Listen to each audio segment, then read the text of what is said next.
Hadi oğlum kasana indirin.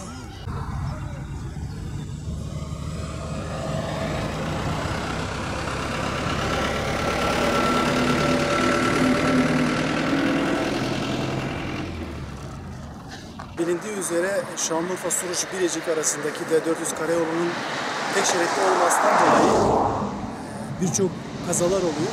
Biz de bunu önüne geçirmek için daha önce Kefen'e eylem yapmıştık. Bugün de bir taziye çadırı kurduk. Yeni başladık taziye çadırına. Yine gündeme taşımak için.